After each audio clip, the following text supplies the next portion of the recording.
Hey everyone, this is Stephen Strawn at Cast Iron Cookware, where you can find information to help you better collect, restore, and use cast iron cookware. Today we're going to be talking about what you need to get started with a basic set of cast iron cookware. And we're going to be doing that coming right up.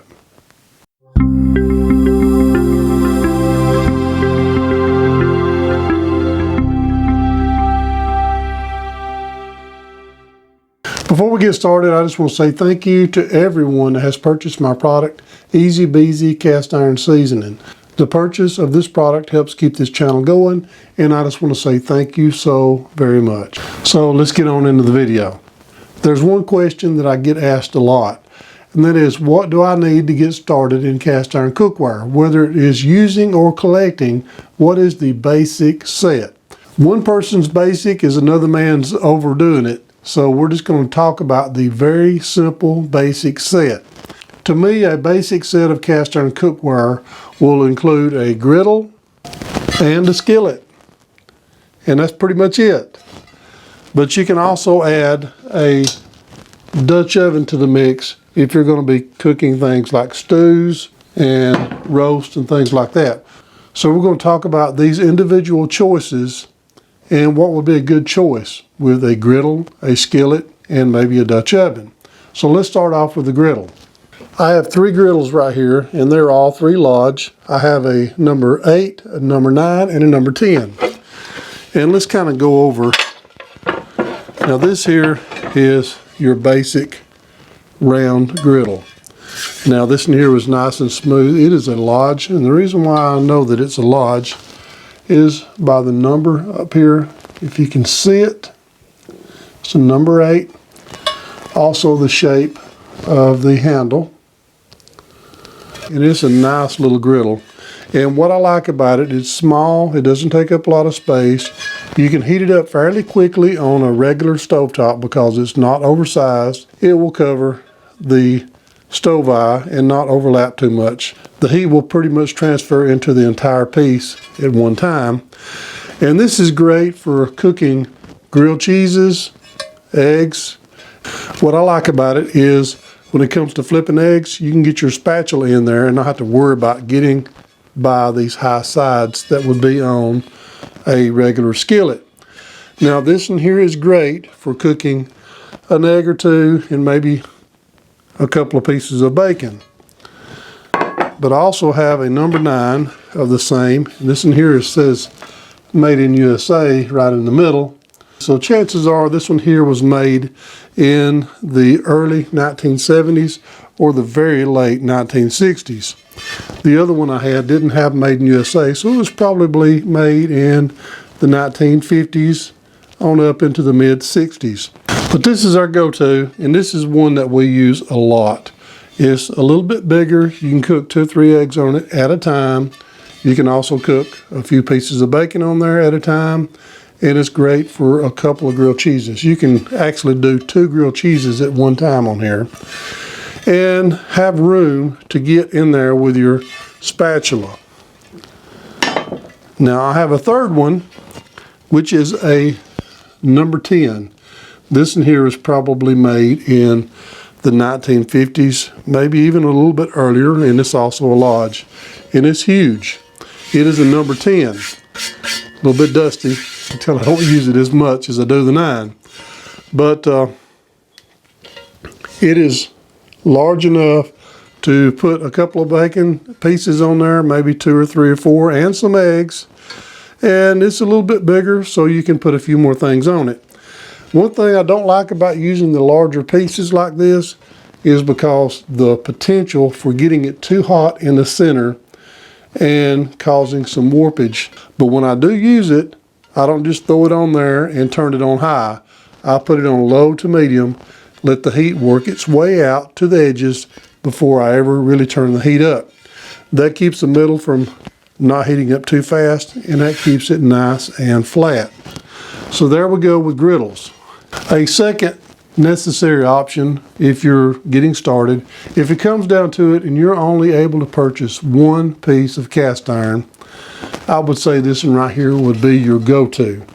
This is probably the most widely used piece of cast iron in the world. This is a regular number 8 size skillet. It's a little over 10 inches wide, I believe, but the stove eye size is a number 8. And this is a lodge. This is a kind of a modern lodge. And it has the groove instead of a heat ring. And it has the helper handle, which was actually one of the greatest inventions that ever came out with when it comes to cast iron, because cast iron isn't light. So you have this nice little helper handle. And this is, like I said, probably the most common piece of cast iron in the world. If you have a piece of cast iron and you only have one, chances are this is the one that you have. Now, this is a perfect size skillet for nearly anything. You can cook scrambled eggs in it. You can also cook nearly any kind of dish that you want to in it. It also is deep enough that it can handle the gravy and juices that may be, inside your dish. It's probably large enough for most small families, 2 or 3. When it comes to the main dish, you can put it in the oven. You can put it on top of the cooktop.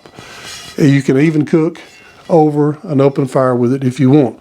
So this is probably the most versatile as well as the most popular piece of cast iron that you'll ever run across. And it is handy. And I would say the number 8 lodge with a helper handle is probably your best choice if you're only looking for one piece of cast iron. And I mentioned a Dutch oven early in the video. Now here is a Lodge Dutch oven. This is one that was probably made in the 50s and 60s. Your Lodge will have the drip basters. These are like little spikes sticking out on it. And what that does, it allows the steam to condense and then drop back on your food. I will say this, when it comes to using these as a Dutch oven, the inside of the lid really takes a hard punch when it comes to steam. The seasoning doesn't hold up as well on this part of the cast iron than it does on others. So usually I keep these seasoned really, really well. And before I use them, I will go ahead and spray them with some oven nonstick spray. And that will kind of give them a little more protection, because they really take a hit from the steam. But you can cook most anything, stews and dishes like that, in the Dutch oven. You can use them on the stovetop as well. Really, really versatile. So going back to the question at hand, what do I need to get started with cast iron cookware? If you're only going to have one piece, I would go with a number 8 Lodge skillet with a helper handle. The older ones are a little smoother, and the newer ones are a little more rough, but they will work just as well. As long as you keep the seasoning applied to them, it will work great. And if you're going to have 2 pieces, I would suggest getting you a griddle. I'm telling you what, I use this griddle more than I do my skillets. Really handy, easy to clean, easy to care for, and great for almost everything on your stovetop. So the skillet and the griddle and possibly a Dutch oven will get you started, and you'll be able to cook nearly anything that you want to with those. And then you can add to them as time goes by. So I hope that you've enjoyed this video, and if you have, don't forget to subscribe, hit the notification bell, and I promise I'll keep more coming. You can also follow Cast Iron Cookware on Facebook, Instagram, and Twitter. Our website, CI Cookware, is going to be changing to easybeezy.com very soon. But even after the change takes place, the CI Cookware will redirect you to Easy Beezy. So either one will work, but we're just trying to improve the way that we can be found on the internet. So check that out as well. That's where you can find our Easy Beezy cast iron seasoning. Check out the Cast Iron Cookware Facebook group. It is really growing, full of members who love cast iron, love sharing and connecting.